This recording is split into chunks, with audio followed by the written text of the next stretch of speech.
On dit que les épisodes de canicule vont se multiplier. Oui. Quelle est l'agriculture de demain dans ces conditions, selon vous ? Ça va être devenir de plus en plus difficile, notamment pour une raison, c'est très compliqué de faire bouger des plantes. Alors ça, on peut commencer à faire évoluer, on voit de l'aloe vera par exemple à certains endroits, ou d'autres plantes, mais c'est très difficile de le faire bouger, sans même parler des appellations d'origine contrôlée. Donc disons, à court terme, il y a peut-être des petites mesures qui peuvent être réalisées pour protéger effectivement des brumisateurs ou d'autres choses. Néanmoins, ça va avoir des impacts évidents. Autrement, en entrant, typiquement, on a besoin comme de beaucoup d'eau, il l'a dit, et il y a des pénuries d'eau. Donc, comment est-ce qu'on fait pour gérer ça ? Deuxième chose, c'est que, évidemment, comme on a moins d'aliments, et c'est à travers le monde, parce que évidemment, on peut moins cultiver, ça a un impact aussi sur l'inflation. Donc, la question, c'est comment est-ce qu'on va gérer ça ? Alors, il y a des choses qui peuvent être réalisées en termes de réduction de gaspillage, changer nos pratiques de Nous, culture. Consommateurs ? Ah oui, donc il y a les pratiques de culture, bien évidemment. Je pensais que vous alliez parler de nous, consommateurs. Mais d'abord, pour les agriculteurs eux-mêmes. Déjà, pour les agriculteurs eux-mêmes, avec aussi des pertes de revenus, donc de moins en moins de personnes qui veulent justement s'engager dans l'agriculture. Et puis après, effectivement, en termes de consommateurs, ça signifie sans doute que soit on réduit notre consommation d'un certain nombre de produits, soit on change complètement de produits parce qu'il n'y en a plus assez ou pas, ou ils sont trop chers. Corentin Biardot, si on en croit Marine Tondelier, on se dit que finalement en 2050 le maraîchage c'est fini en France ? Alors, sur le maraîchage, on a assez peu de données, on n'a pas vraiment approfondi ces domaines-là. Par contre, sur les grandes cultures, en fait, on a des grands enjeux. En fait, les grandes cultures, contrairement à ce qu'on pense, c'est ce qui constitue l'essentiel des calories de nos apports, c'est ce qui nous nourrit principalement. C'est les céréales, donc c'est le pain, les pâtes, etc., les huiles et compagnie. Et donc c'est là-dedans qu'il y a l'essentiel de nos calories, et ça, c'est particulièrement impacté par le changement climatique. Et en particulier, là, avec la canicule, on a des difficultés sur les moissons, on a des risques pour les blés qui vont être récoltés le plus tardivement, d'échaudage et donc de perte de qualité et de rendement pour les producteurs. Et puis pour toutes les cultures qu'on appelle les cultures de printemps, donc qui ont été semées au printemps, à commencer par le maïs, mais aussi les légumineuses, le tournesol, etc. Là, les risques sont encore plus importants puisqu'on est dans des moments où les plantes ont énormément besoin d'eau et ont besoin de maîtriser leur température. Et ces plantes-là, ces céréales-là sont en danger ? Et ces cultures-là, elles sont en danger aujourd'hui, surtout ces cultures de printemps. Et donc là, les agriculteurs essayent de mettre en œuvre des mesures d'adaptation, comme évoquait Dimitri et comme on a pu le voir dans le reportage. Sur de l'irrigation, potentiellement ils ont des besoins d'eau qui vont être accrus dans les décennies à venir. Et également, il y a une question d'évolution des cultures dans les différents territoires. L'évolution, elle va se poser inévitablement parce qu'effectivement, on ne peut pas avoir des solutions qui sont peut-être court-termistes. Et puis à un moment donné, va se poser le problème de l'eau pour tous, par exemple. Bruno Bois, un exemple concret avec vous, vous ne pouvez que aller dans ce sens-là. Est-ce qu'il y a, premièrement pour vous, le premier problème, c'est un problème de rendement ? Alors effectivement, il peut y avoir un impact énorme sur les rendements, mais en fait, il faudrait déjà parler du cycle de l'eau qui est très peu connu. En fait, on est confronté en ce moment dans nos champs d'agriculture sur les territoires avec une politique, on va dire, un petit peu forcée de nous restreindre sur des volumes prélevables pour les années à venir. En fait, je pense qu'il faudrait engager des vrais efforts pour stocker l'eau qui crée d'énormes dégâts dans les périodes printanières et hivernales, comme vous avez pu le voir avec toutes ces crues. On n'en a pas gardé, comme on dit souvent chez nous, on n'en a pas gardé la goutte.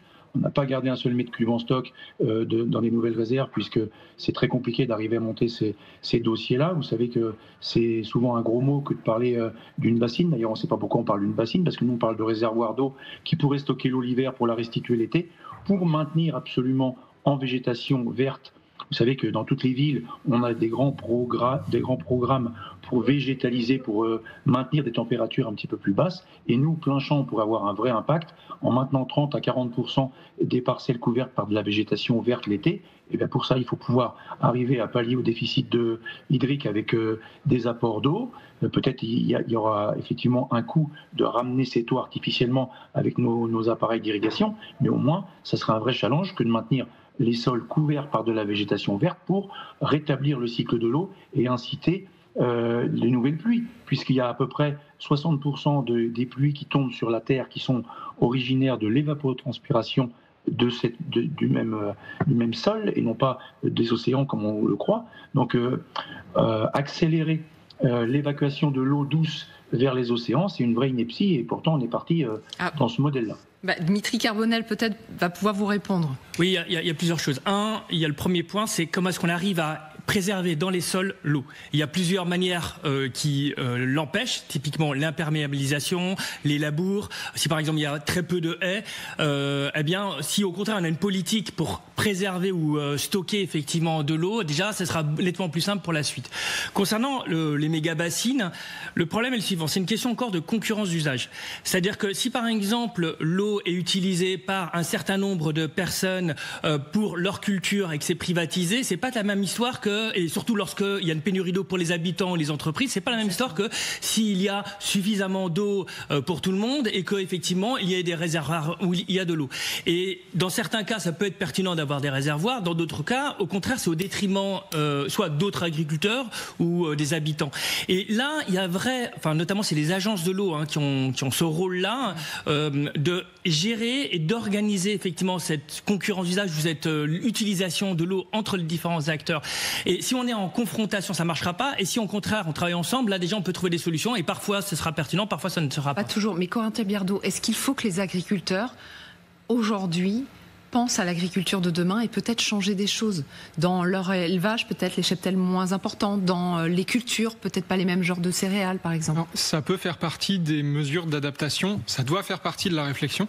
Une des questions de fond, c'est quels sont les moyens qu'on leur donne pour ce faire. Et in fine, si les agriculteurs aujourd'hui ils font du maïs plutôt que du sorgho, c'est parce qu'en fait, dans une année normale, le maïs il a un rendement 2 fois supérieur. Donc une valorisation des produits 2 fois supérieure, un chiffre d'affaires 2 fois supérieur pour l'agriculteur. Donc ça veut dire que si on attend des agriculteurs que demain ils mettent du sorgho pour réduire un peu la demande en eau estivale, eh ben ça veut dire que de l'autre côté ils vont avoir des charges qui vont augmenter ou des revenus qui vont baisser. Et donc il faut qu'on organise la société pour leur permettre de faire face à ces évolutions de revenus et donc soit compléter ces revenus, soit structurer les prix avec la politique agricole commune, etc. Les leviers, ils sont dans les mains des politiques. C'est ça. Et les agriculteurs ont, à mon avis, des fortes attentes vis-à-vis de ce monde politique pour s'adapter et pour prendre en compte ce long terme. Bruno Bois. Déclaration hier de Bruno Retailleau, le ministre de l'Intérieur, qui a fait le déplacement à Marseille, qui tire la sonnette d'alarme face à la multiplication de ces incendies précoces dans le sud de la France. Tout indique que nous allons vers un été à haut risque. L'été qui s'annonce très compliqué. Et c'est pas pour nous rassurer quand le ministre de l'Intérieur nous dit ça. Non, et il y a quand même un point, effectivement c'est un été à haut risque. En réalité c'est pas uniquement en 2025, mais il va y en avoir en 2026, 2027 et ça va être de pire en pire. Et je vais vous faire un aveu, j'ai un rêve secret, c'est qu'à la fin de cet été, Bruno Retailleau dise non seulement c'est un été à haut risque, mais de l'autre côté c'est que il y a de réchauffement climatique. Et de l'autre côté, les risques ne sont pas aussi, sont importants en 2025, mais le seront aussi dans les années qui suivent. Et ensuite qu'ils le disent. Et deuxièmement, qu'ils disent, on va mettre en place tous les éléments de prévention, d'adaptation à la fois aux incendies, aux inondations et aux autres éléments, parce que ça montrerait qu'il y a une vraiment prise en compte effectivement de ça et qu'on change la politique pour intégrer ce risque. Parce qu'encore une fois, là, pour l'instant, il y a un certain nombre d'incendies, mais ça va être de plus en plus important. Et il y a un autre problème, c'est en termes capacitaires, c'est-à-dire en termes de ressources humaines, de pompiers volontaires ou pas, qui sont sur le terrain. Et deuxièmement, on leur parlera aussi des matériels physiques, soit les Canadair ou des camions ou d'autres, on arrive un peu à la limite. Juste pourquoi? Parce qu'il y a de plus en plus d'incendies partout, non seulement dans le sud de la France, mais aussi de plus en plus vers le nord. Et comment est-ce qu'on fait avec des ressources qui sont limitées pour faire face à l'ensemble de ces feux? Justement, donc là, vous êtes en train de nous dire qu'il y aura de plus en plus d'incendies, de plus en plus violents, qui touchent de plus en plus de régions, qui remontent vers le centre, vers le nord de la France. C'est plus seulement le sud de la France qui est touché, et une zone étendue, et aussi une période étendue. Ça fait quand même 4 critères qui vont pas nous rassurer ce matin. C'est de juin à septembre, même parfois fin septembre. C'est de plus en plus précoce. Oui, et ça va s'accélérer. Donc quand on dit que 2026 sera ou 2027, on va voir, il y a des variations, seront aussi pire entre guillemets que 2025, non, ça va être de plus en plus parce que il y a 2 phénomènes. Le premier phénomène, c'est que comme l'air est plus plus sec, évidemment la végétation est plus sèche, donc un feu se propage beaucoup plus rapidement qu'auparavant. Ce qui veut peut-être dire aussi, malheureusement, qu'il va falloir peut-être passer à des restrictions beaucoup plus importantes. Alors, je ne sais pas si c'est vraiment pertinent, mais on pourrait imaginer que lorsque il y a une vigilance rouge avec des feux de forêt, on dise, on interdise les personnes de fumer à l'extérieur ou dans leur voiture. Alors, c'est compliqué évidemment à contrôler. Mais dans leur voiture parce qu'elles jettent souvent les mégots par la fenêtre. Alors, je dis pas qu'elles jettent souvent, mais il suffit qu'une personne ou deux le fassent et on va pas pouvoir le contrôler. Mais en revanche, c'est peut-être un signal politique important pour dire, vu l'impact que ça a, eh bien, nous l'interdisons dans ces périodes-là, évidemment.